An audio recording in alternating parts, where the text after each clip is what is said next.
Okay, everyone, so now we have to move forward with elements of crime. Elements of crime क्या है? जब कोई भी crime होता है, चाहे वो किसी भी तरीके का क्राइम हो, ये 4 चीज़ें उस क्राइम में इन्वॉल्व होनी चाहिए, तभी हम उसे कहेंगे कि crime has happened.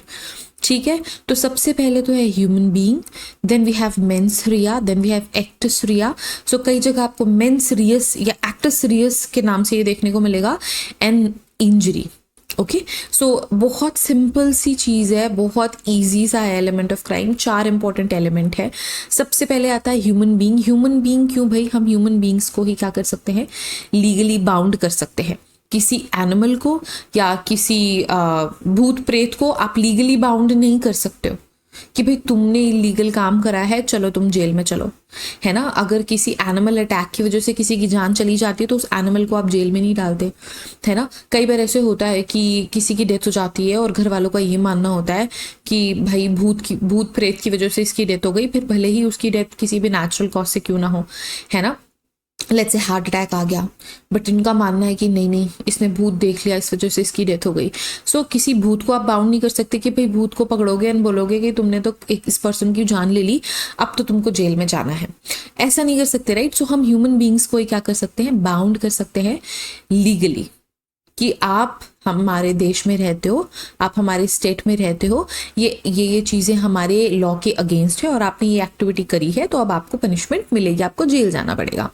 The first and foremost element of the crime is injury must be cause by a human being. देखो, अब ये इंजरी ना कैसी भी हो सकती है, राइट। बॉडीली इंजरी हो सकती है, मेंटल इंजरी हो सकती है, ओके, मेंटल हर्ट हो सकता है। सो ये किसी ह्यूमन बीइंग ने ही कॉज करा होना चाहिए, तभी ही आप इसे क्या कह सकते हो? क्राइम है। Only human can be made legally bound to any act in a judicially appropriate way as laws are only applicable to humans. जो लॉज होते हैं वो हम ह्यूमंस पे ही अप्लाई कर सकते हैं। इस वजह से human being, involvement of a human is the first and foremost thing in a crime. Next important चीज क्या है? मेंसरिया या मेंसरियस। मेंसरियस क्या होता है? Mental involvement. आप ये बोल सकते हो, M is for mens rea, M is for mental involvement. ठीक है, उस पर्सन को मेंटली इन्वॉल्व मतलब उसकी अंडरस्टैंडिंग होनी चाहिए कि whatever that person is going to opt illegal काम है। ठीक है, अगर मुझे ये पता है कि अगर मैं किसी को गोली मारने वाली हूं तो इससे उसकी जान चली जाएगी, इसके बाद वो मर जाएगा। अगर मुझे ये अंडरस्टैंडिंग ही नहीं है, मैं मेंटली स्टेबल नहीं हूं, तो मैं क्राइम नहीं कर रही हूं। Okay, so mens rea is the most important element to prove a crime has taken place. It means it was the intention of a wrong doer. Wrong doer कौन है? मैं। I am doing the wrong thing और I am opting for a wrong act.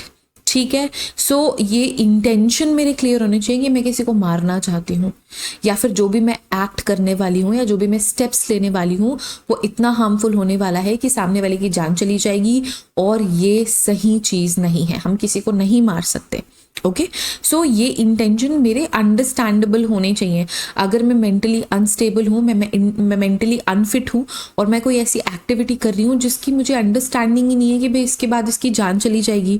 जान जाना क्या होता है? ये वापस से कभी जिंदा नहीं हो पाएगा, ये एक ऐसा इरिवर्सिबल लॉस है जो इसकी फैमिली को झेलना पड़ेगा या इसके लव्ड वंस को झेलना पड़ेगा, एक्सेट्रा एक्सेट्रा। तो अगर मैं मेंटली स्टेबल नहीं हूँ तो मुझे आप क्रिमिनली उतनी सज़ा नहीं दे सकते। ऑफ कोर्स मुझे सज़ा मिलेगी, बट मुझे उतनी सज़ा नहीं मिलेगी जितना एक मेंटली फिट इंडिविजुअल को मिलती है, क्योंकि वो अंडरस्टैंड कर पा रहा है चीज़ों को, क्योंकि मैं अंडरस्टैंड नहीं कर पा रही हूँ। इसी वजह से मोस्ट ऑफ द टाइम आप देखोगे कि कोई बड़ा क्राइम हो जाता है तो सज़ा से बचने के लिए खुद को जो क्रिमिनल्स होते हैं वो मेंटली अनफिट दिखाना चाहते हैं या फिर पागल दिखाना चाहते हैं ताकि उनको ज़्यादा सज़ा ना मिले, है ना। क्योंकि mains rea is really very important, mental understanding is very important. जो इंटेंशन है रॉन्ग डूअर के वो क्लियर होने चाहिए कि वो पर्पसफुली कर रहा है, कोई पर्पस है उसके पास। नोइंग, वो ये समझ रहा है, जान रहा है कि वो गलत कर रहा है। विलिंग, ये सब जानते हुए भी वो ये स्टेप लेना चाहता है या लेना चाहती है। विथ प्रॉपर प्लानिंग, अब मैं कोई प्लान भी तो बनाऊंगी ना राइट अगर मुझे कुछ एग्जीक्यूट करना है तो मैं उसकी प्लानिंग भी करूँगी, और मैं प्लानिंग कब कर सकती हूँ, जब मैं मेंटली फिट हूँ। To cause harm to a person, to any animal और एनी प्रॉपर्टी, मुझे प्लानिंग करनी पड़ेगी, मुझे सोचना पड़ेगा, मुझे समझना पड़ेगा, मेरे पास एक पर्पस होगा, मेरे पास एक रीज़न होगा, एंड उसके बाद फिर मैं क्या करूँगी, अपना एक्ट करूँगी। सो that is mains Riya, second important element of crime. Now third is actus reus. Now A is for actus reus or act, and act simply means करना। अब आपने प्रॉपर प्लानिंग भी कर ली है, सोच समझ भी लिया है, उसको अगर आप एग्जीक्यूट कर देते हो, so that is actus reus. This is also known as guilty act.